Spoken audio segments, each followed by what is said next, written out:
Bom dia, boa tarde, boa noite. Meu nome é Gabriel Pacheco e vamos falar de Brasil 1, Marrocos 1? Gostinho amargo, né? Fica um gostinho amargo. Ninguém queria começar essa Copa empatando. Obviamente, a vitória era esperada, porque seleção brasileira é isso. É a maior seleção do mundo, da história. Mas, olhando friamente, a gente tem que ver que a gente pegou um adversário muito próximo da gente no ranking. Né? Marrocos está em 8º lugar do ranking da FIFA.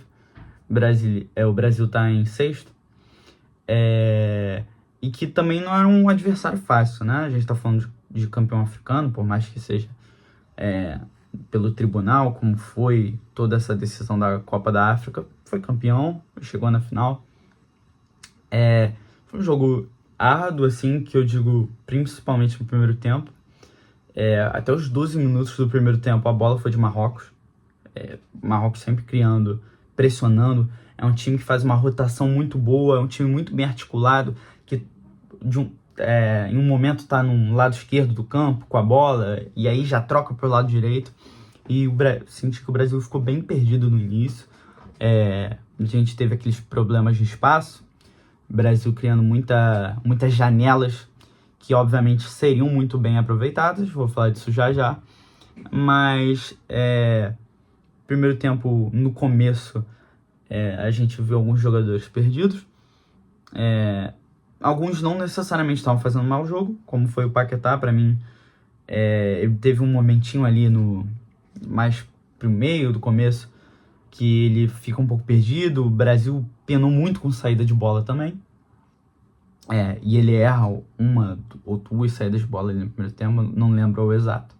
Mas para mim o grande problema no primeiro tempo foi na lateral direita com o Ibañez. E não tem muito a ver com o Ibañez, claro que tem, porque ele era o jogador que estava naquela posição, mas ele não faz essa função normalmente, né? Ele é zagueiro. E aí você via, cara, o Ibañez jogando como lateral e fazendo um bote muito precipitado, não da maneira boa de antecipar a jogada, mas ele estava muito afobado. E o ponto esquerdo de Marrocos, o Canous, né? Acho que é assim que fala o nome dele. Ele era um jogador muito rápido e caindo em cima do Ibañez, que estava totalmente precipitado, ele aproveitava para fazer o último movimento ali e o Ibañez ficava perdido, cara. Foi bastante perigo por ali, na esquerda, E o Ibañez, como não tem esse cacoete do lateral direito, ele não sabia subir também. Senti muita falta do Wesley, né, que se lesionou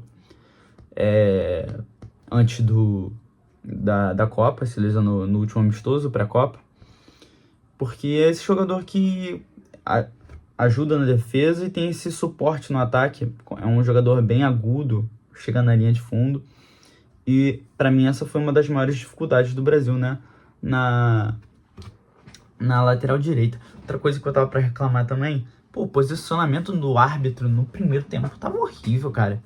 Tem uma hora que o Bruno Guimarães esbarra com ele numa ação defensiva do Brasil, que o Brasil tava se recompondo.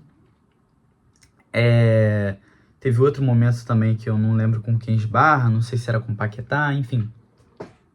Mas o Brasil me pareceu um pouco tonteado. E aí a gente tem, aos 13 minutos, assim, uma jogada muito boa do Vini pela esquerda. Ele cruza na área, o Igor Thiago, que era a referência do jogo, não consegue chegar muito bem no cabeceio, a bola passa direto. Foi a primeira chance zona, assim, do Brasil. Não dá pra perder, né, mas enfim, eu vou falar também que eu não acho que era o jogo pro Igor Thiago. Eu prefiro muito mais o Brasil com o Matheus Cunha, que entra no segundo tempo. Mas numa jogada ali para os 21, a gente vê, voltando agora no assunto sobre os espaços abertos pelo Brasil, um jogador que eu tava com muito medo quando eu percebi essa falha era o Brahim Dias. Porque eu já falei, né? O Marrocos é uma equipe muito ágil, muito bem articulada, e o Brahim Dias, ele é um cérebro com duas pernas e uma habilidade absurda de se aproveitar de grandes espaços.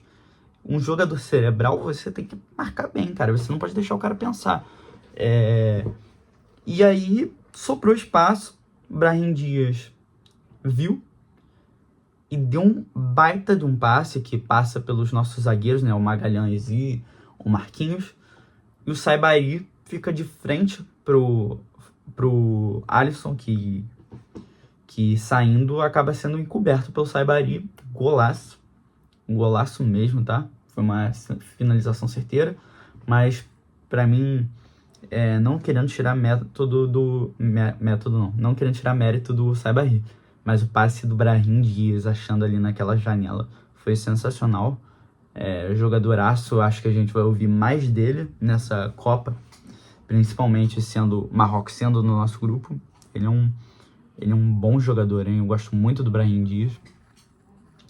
E o Brasil foi acordando aos poucos, mas ainda tendo dificuldades para criar contra o Marrocos. E foi lá para os 32 minutos ainda do primeiro tempo que a gente tem o nosso gol, que saiu, para mim, saiu dos pés dos melhores jogadores, dois dos melhores jogadores, né, no caso do primeiro tempo, que eu gosto bastante, né, que é o Bruno Guimarães e o Vinícius Júnior. Fazem uma tabela lá pela esquerda. O Vini tá mais incisivo na ponta, ele volta pro Bruno Guimarães, que acha ele nas costas do lateral. O Vini bate cruzado com, cara, um chute que pegou 114 km por hora até morrer no gol. Foi um baita golaço. É impressionante como nessa Copa já teve vários golaços e a gente tá ainda na primeira rodada da fase de grupos.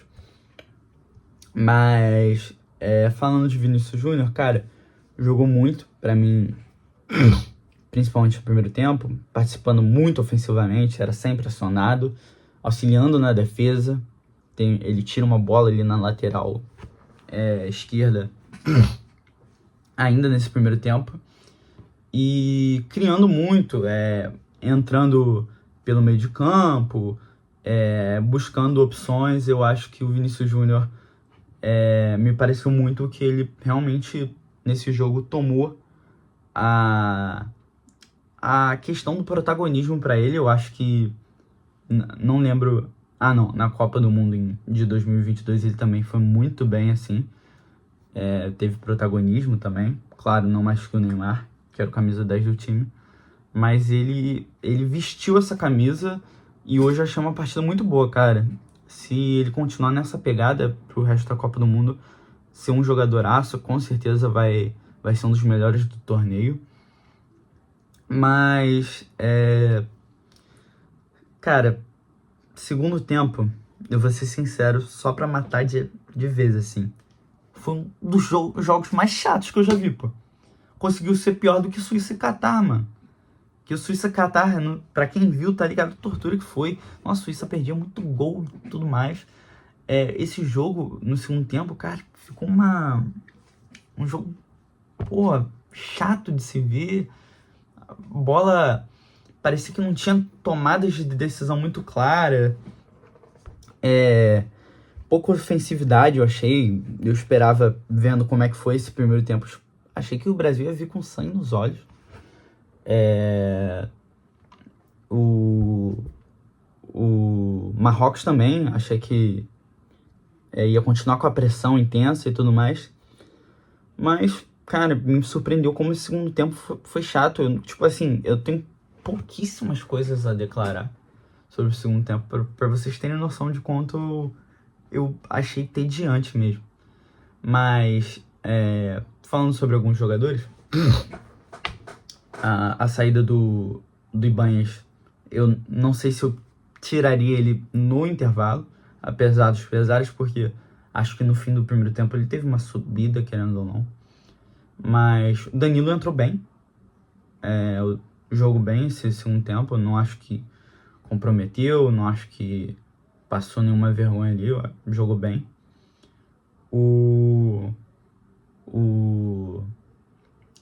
Matheus Cunha também entrou no lugar do Igor Thiago. Pra mim era uma mudança esperada também. ele não entra de imediato. Quem entra no lugar é o Fabinho, no lugar do Casemiro, logo na virada pro segundo tempo, que eu também achei que foi melhor que o Casemiro. O Casemiro não jogou bem esse jogo.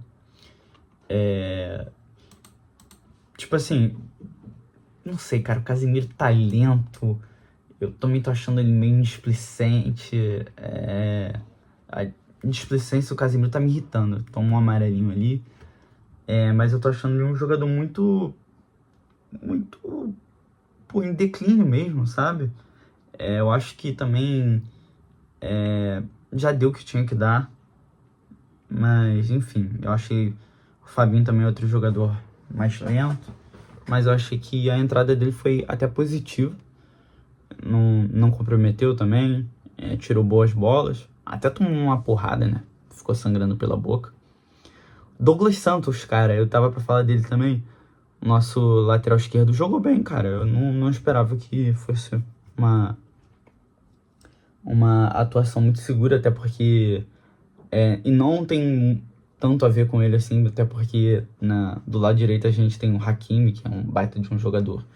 Apesar de ser lateral, ele ofensivamente é muito bom. E o Brahim também estava caindo pela direita. Mas eu achei o Douglas Santos bem, cara. Eu achei que foi um bom jogo dele. No segundo tempo o Luiz Henrique entrou também. Também não teve nenhuma ação de destaque. Mas também não jogou mal. Danilo volante agora, teve uma finalização. Achei ele que entrou bem também. O Danilo é craque. Gosto muito dele. E quem não entrou foi o Endrick, né, cara? A gente fica nessa expectativa. Jogador decisivo mesmo, jogador que tem estrela. E irrita, sabe? Não ver ele, pelo menos no primeiro jogo da Copa. Caramba, cara. Bota o garoto ali nos acréscimos. Pô, a gente precisando daquela bola. Por exemplo, o Brasil recebe nos 32 do segundo tempo uma bola ali na entrada da área de Marrocos. O Vini cria essa chance lá na ponta esquerda e troca na entrada da área. E quem finaliza é o Rafinha, né? Que não jogou muito bem. Primeiro tempo achei até que ele ia deslanchar por tá mais ativo ali no jogo, mas sumiu. O Endrick, talvez naquela chance ali na entrada da área, ou ele pudesse criar alguma coisa mais positiva que o Rafinha, que não estava muito bem naquele jogo. Apesar da finalização, né, ter sido correto, ele tomou a decisão correta, na minha opinião, não achei que foi uma finalização também muito, muito bem executada. Parou nas mãos do Bono. E, cara, é difícil achar pra vocês o que destacar nesse segundo tempo, porque eu achei foi um jogo muito, muito água com açúcar, cara. O grande lance também foi aos 95, aos 98. Foi aos 98 que Marrocos, eu não lembro quem, cara. Putz, não lembro quem, mas tem uma finalização na frente da área do Brasil. E o Alisson defende, deixa a bola sobrar também. Só que ele tapa também a segunda finalização. Lance de susto absurdo no fim do jogo. A chance da virada. Da virada não, né? Mas do desempate foi muito real ali para Marrocos. Bateu um medo. Mas é aquilo, não acho que esse resultado venha para acabar com os ânimos. Primeiro jogo da Copa. Seleção também complicadíssima que a gente pegou, que é a Marrocos. Dá para entender pelo jeito que se portou no começo do jogo. Pressionou muito a seleção brasileira. Mas eu acho que a gente sai aqui de cabeça em pé. O próximo jogo contra o Haiti, esse tem que ganhar. Tem que ganhar mesmo os 2 jogos. Claro que a obrigação da seleção é sempre ganhar. Mas se fosse para empatar com alguém, eu vejo aqui com o Marrocos, que é essa seleção super perigosa, que com certeza vai causar problemas assim para as seleções maiores, como foi no ciclo de 2022, na Copa de 2022. Mas a gente sai aqui com algumas questões a serem anotadas, né? Como essas questões dos espaços abertos, se o Rafinha, Igor, Thiago devem realmente começar. Como é que a gente vai fazer com a lateral direita, Casemiro, se o Casemiro deve ser o titular mesmo. Pra mim, é bom testar no próximo jogo, começar com Matheus Cunha e Endrick, começar com Danilo no lugar do Casemiro, talvez Danilo no lugar do Ibanez também, mas enfim, vamos nos focar pro próximo jogo contra o Haiti e ganhar com certeza e bater mais um passo pro nosso querido e amado Hexa tão sonhado, né? Uma boa noite, e comenta aí o que você achou desse jogo, o que vocês acharam sobre a análise, se eu peguei leve com alguém, se faltou alguma coisa. E deixa aqui sua sugestão se vocês estão gostando desses vídeos de análise. Eu vou logo ver o jogo que tá pra vir, porque eu tô fazendo cobertura também, o máximo que eu posto os meus resumos, minhas mini crônicas sobre o jogo no Instagram, que vai aparecer aí no card. E fiquem bem, a gente vai passar do grupo. Já estamos com foco no mata-mata, tá? Porque passar do grupo é certeza. Beijão, boa noite, valeu!